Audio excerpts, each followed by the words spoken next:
A fair tax code is how we invest things to make this country great. Healthcare, education, defense, and so much more. But here's the deal. The last administration enacted a $2 trillion tax cut, overwhelmingly benefit the top 1%, the very wealthy and the biggest corporations, and exploded the federal deficit.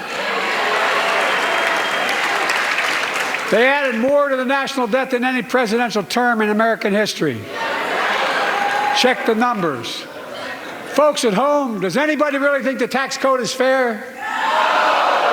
Do you really think the wealthy and big corporations need another $2 trillion tax break? I sure don't. I'm going to keep fighting like hell to make it fair. Under my plan, nobody earning less than $400,000 a year will pay an additional penny in federal taxes. Nobody, not one penny. And they haven't yet. In fact, the child tax credit I passed during the pandemic cut taxes for millions of working families and cut child poverty in half. Restore that child tax credit. No child should go hungry in this country. The way to make the tax code fair is to make big corporations and the very wealthy begin to pay their fair share. Remember in 2020, 55 of the biggest companies in America made $40 billion and paid zero in federal income tax. Zero. Not anymore.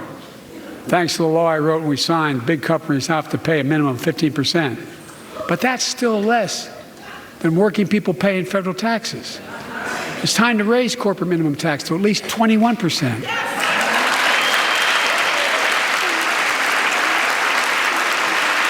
So every big corporation finally begins to pay their fair share. I also want to end tax breaks for big pharma, big oil, private jets, massive executive pay when it's only supposed to be $1 million that can be deducted. They can pay them $20 million if they want, but deduct $1 million. End it now. You know, there are 1,000 billionaires in America. You know what the average federal tax is for those billionaires? No. They're making great sacrifices, 8.2%. That's far less than the vast majority of Americans pay. No billionaire should pay a lower federal tax rate than a teacher, a sanitation worker, or a nurse.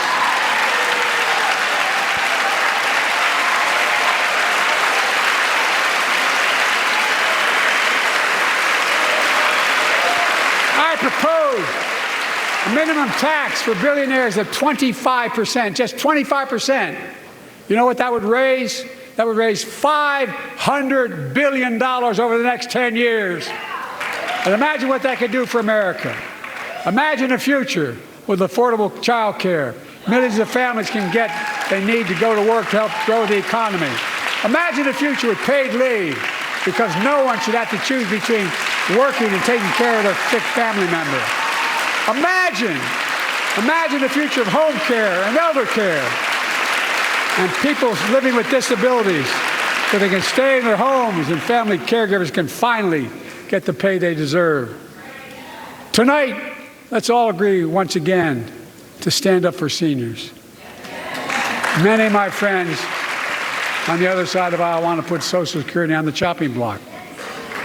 If anyone here tries to cut Social Security, Medicare, or raise the retirement age, I will stop you.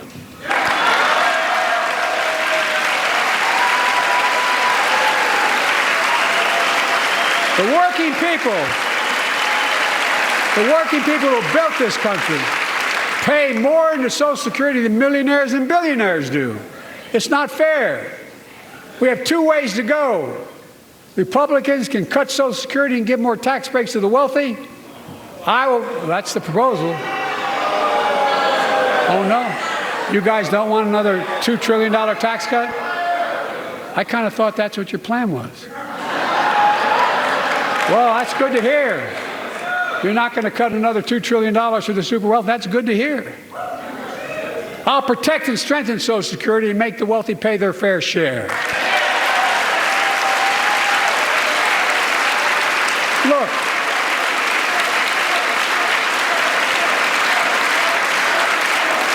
too many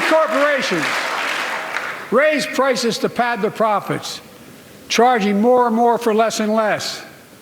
That's why we're cracking down on corporations that engage in price gouging and deceptive pricing, from food to health care to housing. In fact, the snack companies think you won't notice if they change the size of the bag and put a hell of a lot fewer, same size bag, put fewer chips in it. No, I'm not joking. It's called shrinkflation. Pass Bobby Casey's bill and stop this.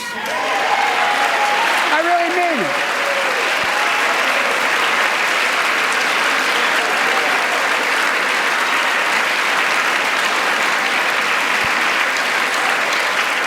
You probably all saw that commercial on Snickers bars.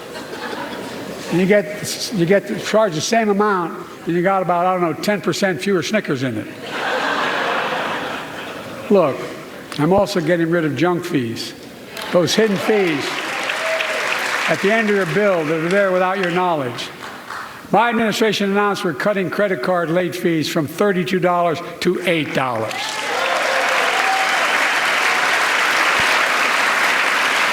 Banks and credit card companies are allowed to charge what it costs them to instigate the collection. And that's more, a hell of a lot, like $8 and 30-some dollars. They don't like it. The credit card companies don't like it. But I'm saving American families $20 billion a year with all the junk fees I'm eliminating. Folks at home, that's why the banks are so mad. It's $20 billion in profit. I want to protect fundamental rights. Pass the Equality Act. And my message to transgender Americans, I have your back. Pass the PRO Act for workers' rights. Raise the federal minimum wage, because every worker has a right to a decent living, more than $7 an hour. We're also making history by confronting the climate crisis, not denying it. I don't think any of you think there's no longer a climate crisis. At least I hope you don't. I'm taking the most significant action ever on climate in the history of the world. I'm cutting our carbon emissions in half by 2030, creating tens of thousands of clean energy jobs, like the IBEW workers building and installing 500,000 electric vehicle charging stations. Conserving 30% of America's lands and waters by 2030. And taking action on environmental justice fence line communities smothered by the legacy of pollution.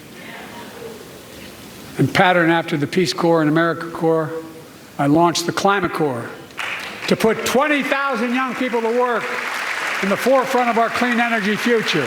I'll triple that number in a decade.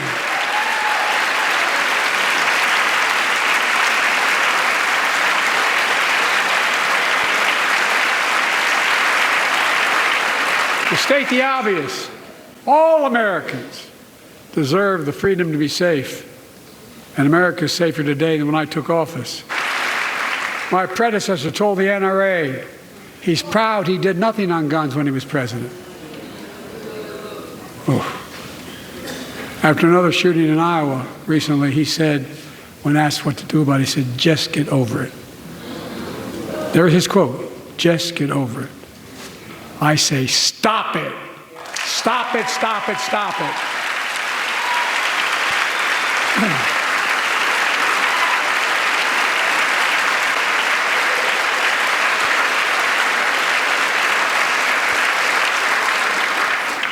Let me close with this.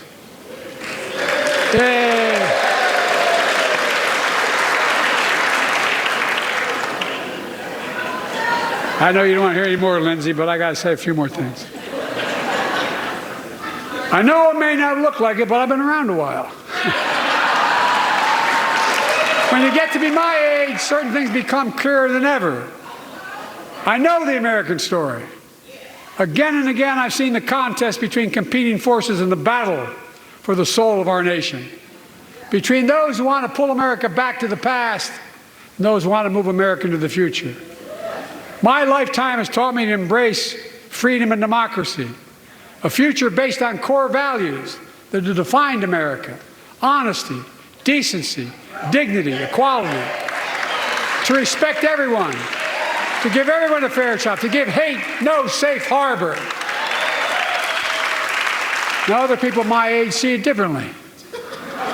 The American story of resentment, revenge, and retribution, that's not me. I was born amid World War II, when America stood for the freedom of the world. I grew up in Scranton, Pennsylvania, and Claymont, Delaware, among working-class people who built this country. I watched in horror as two of my heroes, like many of you did, Dr. King and Bobby Kennedy, were assassinated. And their legacies inspired me to pursue a career in service. I left the law firm and became a public defender because my city of Wilmington was the only city in America occupied by the National Guard after Dr. King was assassinated because of the riots. And I became a county councilman almost by accident. I got elected to the United States Senate when I had no intention of running at age 29. Then vice president, or our first black president. Now president to the first women vice president.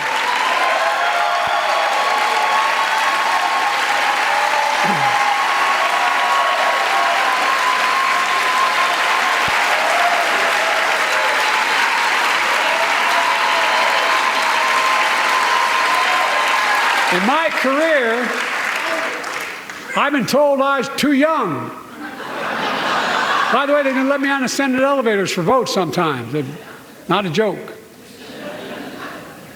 And I've been told I'm too old. Whether young or old, I've always known what endures. I've known our North Star. The very idea of America is that we're all created equal and deserves to be treated equally throughout our lives. We've never fully lived up to that idea, but we've never walked away from it either. And I won't walk away from it now.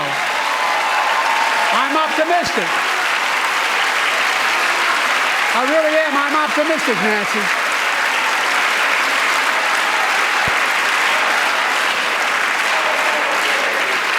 My fellow Americans, the issue facing our nation isn't how old we are. It's how old are our ideas. Hate, anger, revenge, retribution are the oldest of ideas. But you can't lead America with ancient ideas that only take us back. You lead America, the land of possibilities. You need a vision for the future and what can and should be done. Tonight you've heard mine. I see a future where defending democracy, you don't diminish it. I see a future where we restore the right to choose and protect our freedoms, not take them away. I see a future where the middle class finally has a fair shot and the wealthy have to pay their fair share in taxes. I see a future where we save the planet from the climate crisis and our country from gun violence. Above all, I see a future for all Americans. I see a country for all Americans. And I will always be president for all Americans because I believe in America. I believe in you, the American people. You're the reason we've never been more optimistic about our future than I am now. So let's build the future together. Let's remember who we are. We are the United States of America. And there is nothing beyond our capacity when we act together. God bless you all, and may God protect our troops. Thank you, thank you, thank you.